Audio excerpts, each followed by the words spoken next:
صلی علی رسولہ الکریم اما بعد بسم اللہ الرحمن الرحیم۔ سورہ یونس سورہ نمبر 10۔ حضرت یونس علیہ السلام اور ان کی قوم کے تذکرے کی وجہ سے اس سورہ مبارکہ کا نام سورہ یونس رکھا گیا۔ زمانہ نزول۔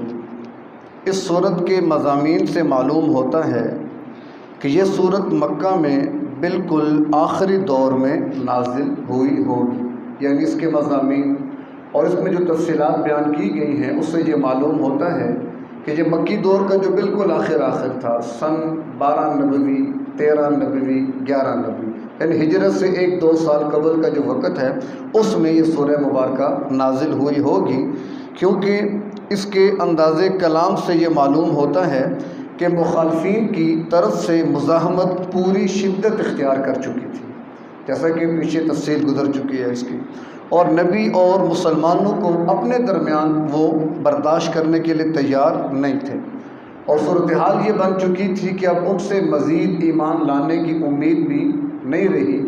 تو پھر جیسا کہ اللہ تبارک و تعالیٰ کا ایک اصول ہے کہ پھر وہ آنے والے عذاب سے باخبر فرما دیتے ہیں کہ تم پر چونکہ اتمام حجت ہو چکا ہے تو لہٰذا اب کوشش کر لو کہ اس دعوت کو قبول کر لو۔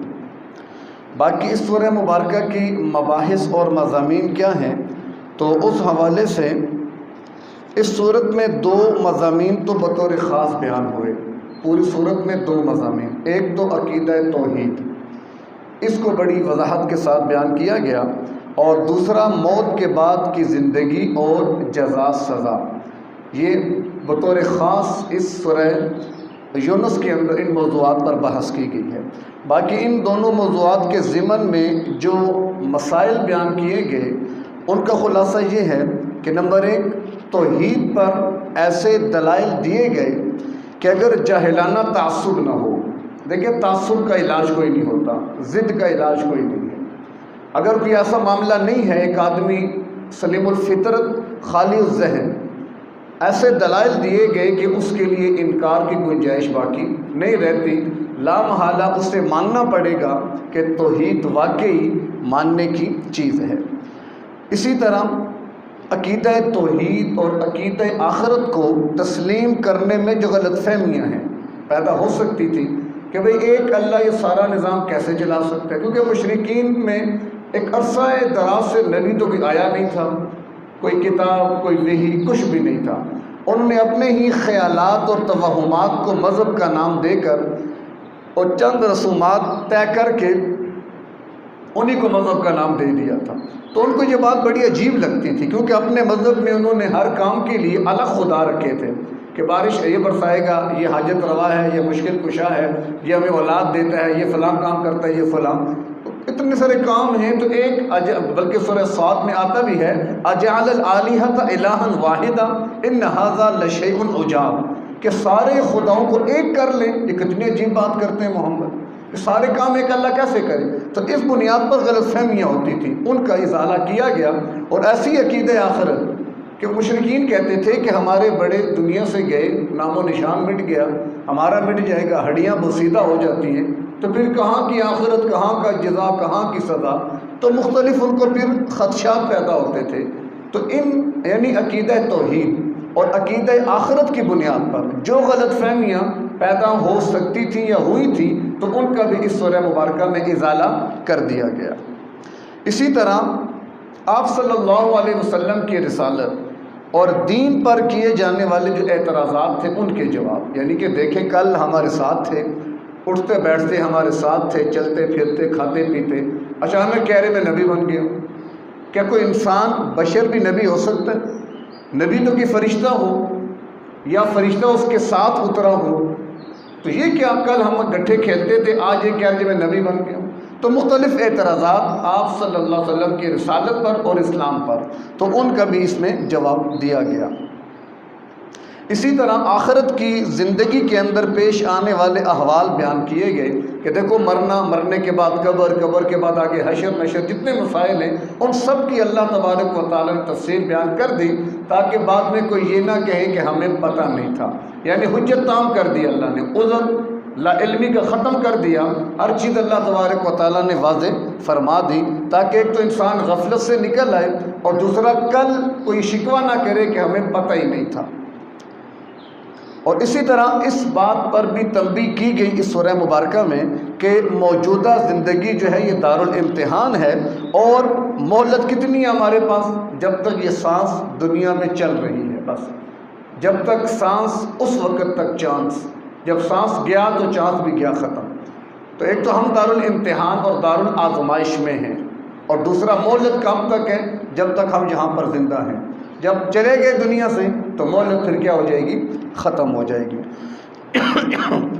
پھر اسی طرح اس سورہ مبارکہ میں حضرت نوح علیہ السلام کا قصہ مختصر، جبکہ حضرت موسیٰ علیہ السلام کا قصہ تھوڑی تفصیل کے ساتھ بیان کیا گیا۔ اب یہ دو قصے کیوں لائے گئے؟ اس سے 4 قسم کے فائدے حاصل ہوتے ہیں۔ پہلا فائدہ یہ کہ اللہ تبارک و تعالیٰ نے گویا مشرکین عرب پر یہ بات واضح کر دی کہ دیکھو جو معاملات تم میرے پیغمبر کے ساتھ کر رہے ہو، یہی معاملات حضرت نوح علیہ السلام کے ساتھ ان کی قوم نے کیے اور موسیٰ علیہ السلام کے ساتھ ان کی قوم نے کیے۔ پھر ان کا کیا انجام ہوا اور تمہیں پتہ ہے۔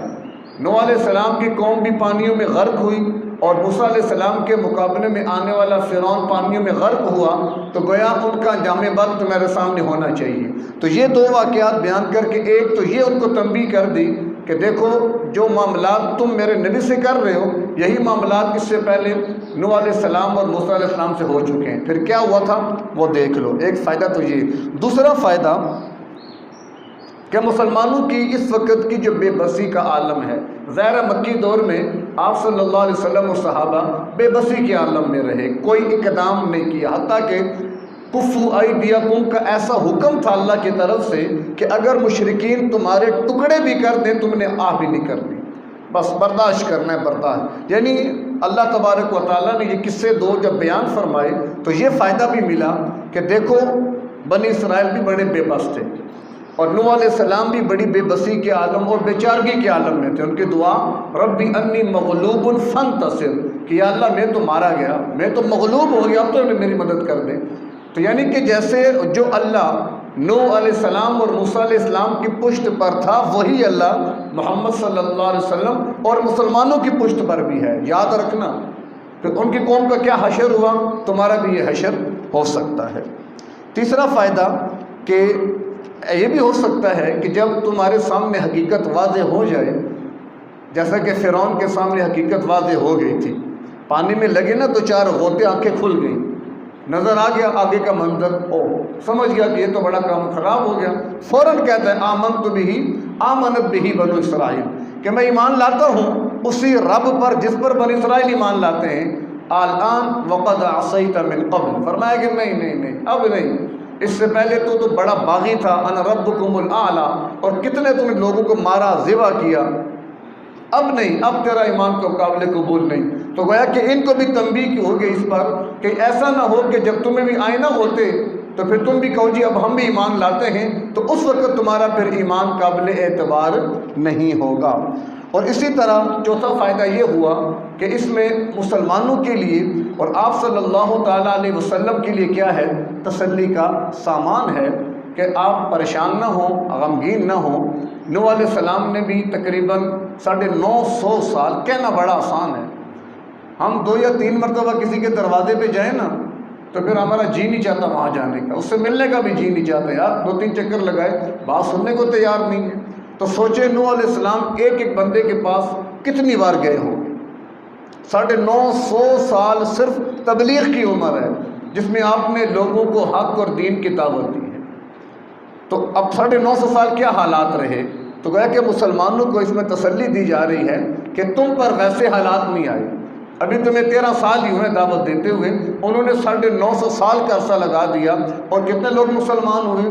قول مشہور تو یہی ہے کہ 80-82 لوگ مسلمان ہوئے، جبکہ بعض علماء کی یہ رائے نادر رائے ہے، وہ یہ بھی ہے کہ صرف 3 بیٹے مسلمان ہوئے تھے، کیونکہ تاریخ میں چوتھا کوئی نام کوئی کردار ملتا ہی نہیں ہے اس دور کا آپ کے 3 بیٹوں کے علاوہ۔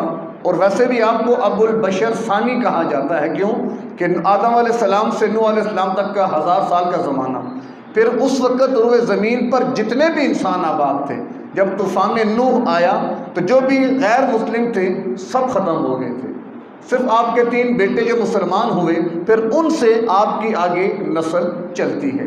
تو بعض علماء نے ایک قول لکھا ہے کہ ہو سکتا ہے کہ 3 ہی مسلمان ہوئے ہوں، باقی تو زوجین اثنین کہ پرند چرند درندے ان کے جوڑے جوڑے آپ نے اس میں شامل کر لیا۔ بار کیا 80-82 چونکہ مشہور قول ہے، تو 950 سال کی محنت میں 80-82 لوگوں کا مسلمان ہونا، یہ کیا پرسنٹیج نکلتی ہے، انسان سوچے نا۔ گویا کہ 150 سال جا کر دعوت دی تو ایک بندہ مان گیا، پھر 50 سال لگا رہے دوسرے بندے نے بات مانی، تو گویا کہ اس میں وہ پورا منظر سامنے رکھیں کہ کتنے مشکل حالات میں نوح علیہ السلام نے تبلیغ فرمائی۔ روایات میں آتا ہے کہ آپ کھڑے ہو کر جب دین کی دعوت دیتے تو مخالفین آپ کو پتھر مارتے، کہ آپ پتھروں میں دب جایا کرتے تھے، جبریل امین پھر آپ کو نکالتے آ کر، پھر آپ پوچھتے کل کیا کرنا ہے، فرماتے کہ یہیں پر کھڑے ہو کر یہی اعلان کرنا ہے۔ تو ایک دن کا معاملہ نہیں ہے، کتنا مارا پیٹا گیا ہوگا، اور کئی دفعہ روایات میں آتا ہے کہ آپ کا گلا دباتی تھی قوم آپ کا، حتیٰ کہ آپ بے ہوش ہو کر گر جایا کرتے تھے۔ تو یعنی کتنے حالات مشکلات گزری ہیں، تو اس لیے مسلمانوں تم پریشان نہیں ہونا، انشاءاللہ اللہ کرے گا تبدیلی آ جائے گی اور حالات انشاءاللہ بدل جائیں گے۔ ایسے ہی موسیٰ علیہ السلام کا معاملہ کہ اللہ تبارک و اب دیکھیں موسیٰ علیہ السلام اور انہی کے دور میں سامری، یہ 2 کردار بڑے سامنے آتے، جس نے بچڑا نہیں بنا لیا تھا، قال یا سامری، سامری کا ذکر بھی ہے قرآن میں۔ تو اس پہ ایک بڑا عجیب نقطہ علماء نے لکھا ہے فطرت کے حوالے سے، کہ جس کی فطرت بری ہو نا وہ کبھی تبدیل نہیں ہوتی۔ وہ اقبال نے بھی کہا، غالب نے غالباً کہا تھا کہ تم لاکھ پڑھو پیار کے منتر غالب، جس کی فطرت میں ہو ڈسنا وہ ڈسا کرتے ہیں۔ تو وہی معاملہ تھا کہ آپ دیکھیں اس میں موسیٰ علیہ السلام جب پتہ چلا فرعون کو کہ میری بستی میں میری مملکت میں ایک بچہ آئے گا بنی اسرائیل میں سے جو میری سلطنت کے خاتمے کا باعث بن جائے گا، اس نے کابینہ بلا لی، کیا کریں، کہا یہ بچے پیدا ہی نہ ہوں ہی نہ، اگر ہوں تو مار دو، اللہ خیر صلی اللہ۔ اکبر الآبادی نے بھی کہا تھا نا، یوں قتل سے بچوں کے وہ بدنام نہ ہوتا، افسوس کہ فرعون کو کالج کی نہ سوجھی۔ یعنی اکبر الآبادی نے جب اسکول کالج کے حالات دیکھے نا، یونیورسٹیوں کے حالات، تو پھر اس نے یہ شعر لکھا کہ فرعون نہ سمجھتا، اگر وہ مصر میں ایک یونیورسٹی بنا لیتا، کالج بنا لیتا، اسکول بنا لیتا نا، تو اسے بندے مارنے کی ضرورت ہی نہیں تھی، کہ اس نظام تعلیم میں جا کے ویسے بندہ مر جاتا ہے۔ تو برکت انہوں نے اپنی ساری کوشش کی، مارنے لگے، بچے ذبح بھی ہوتے رہے، بس جیسے اللہ کا امر ہو، تو اللہ نے اسی کے دربار میں فرعون کی زیر سرپرستی موسیٰ علیہ السلام کو پروان چڑھایا۔ گویا موسیٰ علیہ السلام کی تربیت پرورش کس نے کی؟ فرعون نے، اور اس کے دربار میں درباریوں نے۔ اور ایک بچہ اور بھی تھا جو بچ گیا تھا، وہ بچہ یہ سامری تھا، یعنی اس کی والدہ بھی اسے کسی غار میں جنگل میں چھوڑ آئی تھی۔ شروع کے دنوں میں جاتی رہی، دودھ شودھ پلاتی، معاملات چلتے رہے، جب خطرہ بڑھ گیا تو جانا بھی چھوڑ دیا، کم از کم اپنی آنکھوں کے سامنے بچے کو مرتا ہوا تو نہ دیکھو نا، بس خوابوں خیالوں میں آہستہ آہستہ ختم ہو جائے گی۔ تو جبریل امین کی اس ڈیوٹی لگی، جبریل امین نے آ کر اس سامری کو پالا تھا۔ کتب تاریخ میں تفاسیر میں لکھا ہے کہ ایک انگلی میں دودھ، ایک میں شہد اور ایک میں مکھن، کبھی وہ انگلی اس کے منہ میں دیتے، کبھی مکھن والی کبھی دودھ والی۔ تو وہاں پر جبریل امین نے اس سامری کی تربیت کی ہے۔ اب اس کے بعد نتائج کیا نکلے کہ ایک ہے موسیٰ اور ایک ہے سامری۔ پھر سامری نے کیا کیا، وہ بھی جب نکلے بنی اسرائیل مصر سے تو وہ بھی ان کے ساتھ نکل آیا، ان کے مسلمان ہو کر، حالانکہ تھا نہیں وہ ایمان والا، اندر اس کے وہی بت پرستی کے جراثیم موجود تھے۔ موسیٰ علیہ السلام گئے جب کوئی طور پر تورات لینے، ادھر چونکہ بنی اسرائیل والوں نے آتے ہوئے قبطیوں سے زیورات کافی سارے لے لیے تھے، اس نے کہا سارے زیور لے آؤ، میں تم کو تمہارا معبود بنا کے دیتا ہوں۔ سارے زیور جمع کیے، آگ لگائی، پگھلا دیا سونا سارا، اور پھر اس نے شکل بنائی بچڑے کی، اور بچڑے کی شکل بنا کر لہو خوار، اس کی آواز بھی اندر آتی تھی۔ اس میں ایک اور لکھے مفسرین نے کہ سامری جو تھا، جب جبریل امین اس کے پاس آتے کھلانے پلانے تربیت کرنے، تو اس نے ایک چیز کا مشاہدہ کیا تھا کہ براق پر سوار ہو کے آتے تھے، براق جب پاؤں رکھ کے اٹھاتا نا تو نیچے سے گھاس نکل آتی تھی، یعنی کسی بنجر سخت یا مٹی پر پاؤں رکھ کے وہ براق پاؤں اٹھاتا، وہاں سے گھاس نکل آتا۔ تو اس کو سمجھ آئی کہ اس مٹی میں بڑا خاص اثر پیدا ہو جاتا ہے۔ تو ایک مرتبہ اس نے کیا کیا، وہ اس طاق میں بیٹھا رہا، جیسے ہی براق نے قدم اٹھایا وہ مٹی اس نے اس کے نیچے سے اٹھا کے اپنے پر محفوظ کر لی، اور وہ مٹی اس نے کیا کیا، بچڑے کے اندر ڈال دی۔ کچھ زندگی کے آثار آپ سمجھ لیں اس میں نمایاں ہو گئے۔ لیکن بہرکیف موسیٰ علیہ السلام آئے واپس، وہ سارا واقعہ آگے تفصیل اس کی چلتی رہے گی۔ تو اس کو ڈانٹا بھی سامری کو، اور اس سے بد دعا دی، ان تقول لا مساس، بد دعا یہ دی کہ تیرے ساتھ ایسا معاملہ ہو کہ تو جس کو ہاتھ لگائے وہ بھی مار، یا کوئی تجھے ہاتھ لگائے تو وہ بھی مار، لہٰذا تو یہ کہتا پھرے ان تقول لا مساس، میرے قریب مت آنا، یعنی سوشل ڈسٹینس کا اس نے اعلان کر دیا، وگرنہ جو بھی چھوئے گا، کورونا کا جیسے اندیشہ ہوتا ہے نا، تو یہ تصور سامری کے وہاں سے آیا ہے، ان تقول لا مساس، اگر ہاتھ لگائے تو کورونا ہو جائے گا، لہٰذا ڈسٹینس رکھو، فاصلے پر رہو۔ جنگل کی طرف نکل گیا، تو اس میں پھر یعنی کہ بدبخت ہوا اور ہلاکت اس کی ہو گئی۔ تو اس میں علماء نے نقطہ لکھا کہ فطرت پر بات آتی ہے کہ جس نے فرعون کے دربار میں پرورش پائی وہ وقت کا پیغمبر بن گیا، اور جس کی جبریل نے تربیت کی وہ وقت کا باغی بن گیا۔ تو تم لاکھ پڑھو پیار کے منتر غالب، جس کی فطرت میں ہو ڈسنا وہ ڈسا کرتے ہیں۔ تو سامری کے بارے میں ایک قول اور بھی کتب میں ملتا ہے، تحقیقی نہیں ہے، قول معلومات کی حد تک ملتا ہے۔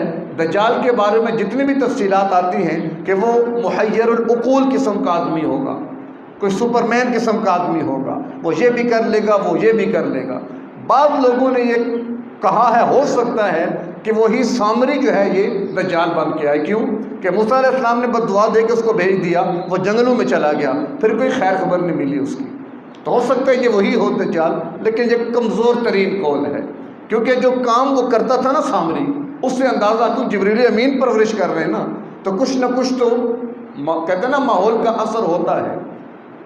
مجلس کی تاثیر بڑی جلدی انسان پہ اثر انداز ہوتی ہے۔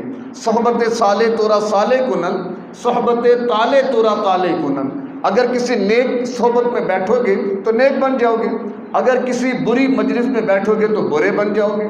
عطر فروش کی دکان پہ بیٹھو، خوشبو نہ بھی لو، جب نکلو گے تو خوشبو کے حلے لے کے نکلو گے، اور اگر کسی بھٹی والے کے پاس بیٹھو گے، کوئی کام کرو یا نہ کرو، جب وہاں سے نکلو گے تو کپڑے کالے کر کے نکلو گے۔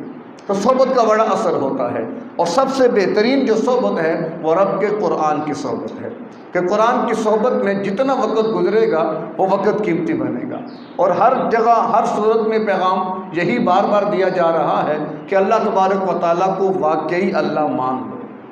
اللہ اپنی قدرتیں کھول کے بیان کر رہے، اپنی طاقتیں کھول کے بیان کر رہے۔ اب چونکہ تفصیل میں جانے کا ٹائم نہیں ہوتا کہ آیات کی تشریح میں اتر کے اگر ہم غور کریں تو ہمیں پتہ چلے کہ اللہ تبارک و تعالیٰ نے خود کو کتنا کھول کے قرآن کے اندر بیان کر دیا، اس کے باوجود بھی ہم آج تک اللہ کی معرفت حاصل نہ کر سکے۔ اس کی وجہ کیا کہ ہم قرآن نہیں کھول سکے۔ قرآن اس لحاظ سے جیسے کھولنا چاہیے تھا، کسی گھر میں فوتگی ہو گئی اصلاح ثواب کے لیے تو کھول لیا، سمجھ میں اب وہ بھی گھر والے کدھر کھولتے ہیں، ہمیں فونیں آتی ہیں بچے بھیجو جی قرآن خوانی کے لیے، گھر کا ایک فرد بیٹھ کے قرآن نہیں پڑھتا، وہ کام میں لگے ہوئے ہیں جی، دو چار وہاں کھڑے دو چار وہاں کھڑے، بچے بیٹھے ہوئے ہیں۔ اب بچے کیا کر رہے ہیں، کبھی ہم بھی بچے تھے، وہ کیا کرتے ہیں سب کو پتہ ہی ہے، ایک صفحہ پڑھ کے 3 آگے، 2 پڑھ کے 6 آگے، 6 پڑھ کے 4 آگے، آدھے گھنٹے میں وہ قرآن پڑھائے جی، ہم بھی خوش ہو گئے، واہ جی واہ، رسم پوری کرنی ہے نا، کون سا کوئی عبادت ہے، تو جیسے تیسے پوری ہوتی ہے کر لو۔ تو یہ ہمارے مقاصد قرآن کے رہ گئے، تو دکان بنائی، مکان بنایا، حصول برکت لے آؤ قرآن، کوئی شک نہیں اصلاح ثواب بھی ہوگا، برکت بھی ہوگی، رحمت بھی ہوگی، مقصد نہیں پورا ہوگا۔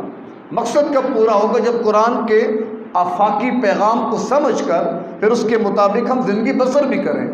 یہ چیزیں میرے اور آپ کے لیے صرف علمی تشنگی کے لیے نہیں ہیں کہ ہماری معلومات میں اضافہ ہو جائے، عمل کے اندر بھی، یعنی جو معلومات ہیں وہ معمولات کے اندر آ جائیں، اصل یہ ہے۔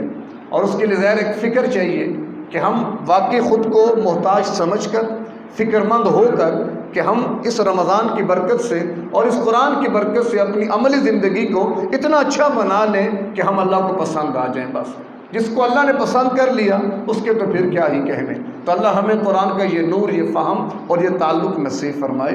وآخر دعوانا ان الحمد للہ رب العالمین۔